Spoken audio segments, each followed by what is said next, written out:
আমি অমিত আপনাদের সামনে আবারও আরেকটি জমি নিয়ে গুরুত্বপূর্ণ ভিডিও নিয়ে চলে এসেছি। আপনাদের যে দলিলে আপনাদের যে খতিয়ান নম্বর ও প্লট রয়েছে, সেই প্লটে কতটা জমি রয়েছে বা আপনার দলিলে যে নাম রয়েছে সেটা আদৌ সেই প্লট ইনফরমেশানে আছে কি না, সেটা আপনারা কীভাবে দেখবেন, সমস্ত কিছুই এই ভিডিওর মাধ্যমে আমি স্টেপ বাই স্টেপ দেখাবো। সেটা দেখতে হলে অবশ্যই আমার ভিডিওটি শেষ পর্যন্ত দেখতে থাকুন এবং এই ভিডিও দেখেই আপনারা আপনাদের নিজের মোবাইল থেকেই সেই সমস্ত কিছু তথ্য দেখে নিতে পারবেন। তো দেখার আগে অবশ্যই আমার পেজটিকে সাবস্ক্রাইব করুন ও লাইক শেয়ার কমেন্ট করুন এবং সবাইকে এই ভিডিওটি শেয়ার করুন যাতে দেখে উপকৃত হতে পারে। প্রথমত আপনারা আপনাদের ল্যান্ডের যে অফিসিয়াল অ্যাপস রয়েছে বাংলার ভূমি, সেই বাংলার ভূমি অ্যাপসটিকে ওপেন করুন। ওপেন করার পর আপনাদের ওখানে খতিয়ান প্লট ও ম্যাপ ইনফরমেশান রয়েছে দাগ খতিয়ান নম্বর অনুযায়ী, তো সেখানে আপনাকে ক্লিক করতে হবে। ক্লিক করার পর এখানে আপনাদের ডিস্ট্রিক্টটা চুজ করে নিতে হবে।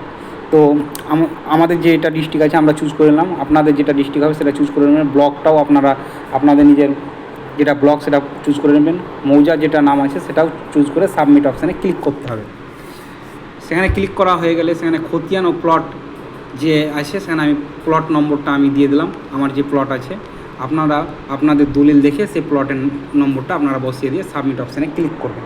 সাবমিট অপশানে ক্লিক করার পর এখানে কত খতিয়ান নম্বর রয়েছে, তারপর কার নামে জমি রয়েছে, এবার কতটা পরিমাণে জমি রয়েছে, সমস্ত কিছুই তথ্য আপনারা এখান থেকে পেয়ে যাবেন।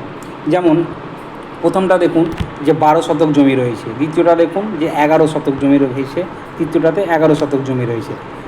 তো এইভাবে আপনারা আপনাদের মোবাইল থেকে এই সমস্ত কিছু তথ্য পাবেন। এমনকি আপনারা সেই ম্যাপটাও দেখতে গেলে এখানে ক্লিক অপশানে ক্লিক করবেন। তো ক্লিক করার পর আপনার যে এই যে জমি বা প্লটের যে ইনফরমেশান যে ম্যাপটা, সেই ম্যাপটাও আপনারা কিন্তু পেয়ে যাবেন। তো এর জন্য আপনাদের কোনো মোহরিল বা আমিনের কাছে যেতে হবে না বা ল্যান্ড অফিসে গিয়েও সেখানে লাইন দিতে হবে না। তো আপনারা আপনাদের নিজের মোবাইল থেকে সমস্ত কিছু তথ্য বের করে নিতে পারবেন। ধন্যবাদ।